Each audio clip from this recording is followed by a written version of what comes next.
এখন হাউসফুল হলে যে কারো ভালো লাগে, এটার আর আলাদা কোনো ব্যাখ্যা নাই। বেশি খুশি প্রোডিউসার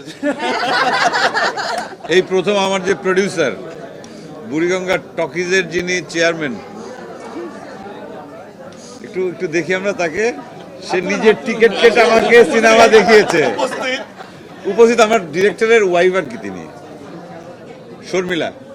ও আমাকে আজকে প্রথম শোটা দেখালো বনলতা এক্সপ্রেসের।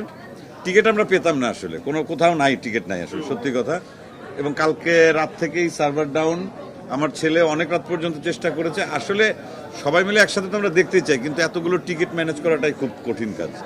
তারপরেও মানে খুব ভালো লাগছে যে অ্যাটলিস্ট আমরা কয়েকজন আর কি খুবই প্রিভিলেজ যে আমরা প্রথম শোটা আমরা দেখতে পেলাম, এবং সেটা একদম ফুল অফ, মানে কি বলবো, হল অডিয়েন্স ভর্তি, এবং তাদের প্রত্যেকটা মিনিটে তাদের এক্সপ্রেশনগুলো মানে নিজের চোখে দেখা এবং তাদের ইমোশনগুলো ধরতে পারছিলাম। এটা খুব ভালো লাগলো।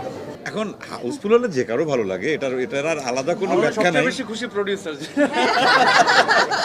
অপটিক্যাল ব্রাইটেনার, কালার গার্ড এবং ডার্ট লক সমৃদ্ধ অ্যাডভান্স ফর্মুলায় এলো নতুন রে ডিটারজেন্ট পাউডার। না, আমরা সাকিব ভাই ওটা আছে প্রোডিউসাররা খুশি তা যে কারণে দর্শকের ভালো লাগে, এই যে দর্শকের মধ্যে যে ভালো লাগার মানে যে উচ্ছ্বাসটা দেখলাম, এটাই আমাদের ভালো লাগে। বেসিক্যালি আমরা এটাই আসলে চেয়েছি যে একটা কাজ আমরা করব, দর্শকের কাছে ভালো লাগবে, তাদের আনন্দ, তাদের ইমোশন, তাদের আবেগগুলো আমরা দেখব, ব্যাস। এবং এটা মনে হলো এটা, এবং এটাই যদি সার্বিক চিত্র হয়। আজকে তো প্রথম দিন আরো যাবে, আরো অনেকগুলো সিনেমা এই ঈদে রিলিজ হয়েছে, অনেক ভালো ভালো সিনেমা। দর্শকরা যাবেন, সব সিনেমা দেখবেন।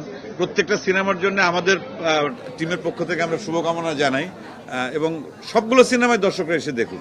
তাদের রিয়াকশন তো আমি বললামই তো, যে প্রতি সেকেন্ডে তাদের ওটা দেখছিলাম। দুর্দান্ত, তারা পুরো জার্নিটা আর কি এই গল্পের সাথে কানেক্ট করছে মানে তাদের ভালো লাগা, এবং যে জায়গাগুলোতে ইমোশনাল যে মোমেন্টগুলো আছে সেখানে একদম পিনপতন নীরবতা। এটা দেখেও বুঝছি যে আশপাশ থেকে কান্নার শব্দ আসছে, ভারী নিঃশ্বাসের শব্দ আসছে, এবং আমি নিজেও অন্তত 10 থেকে 12 বার আমার চোখটা ভিজে গেছে। মানে ভাই, এটা মানে দর্শকদের বলবো, আসুন দেখলে পরে এটা হকারের মতো চিৎকার করে কোনো লাভ নাই। এটা বলবো না অসাধারণ আমরা কিছু করেছি, নো, এটা আমি কখনো এটা বলতে চাই না।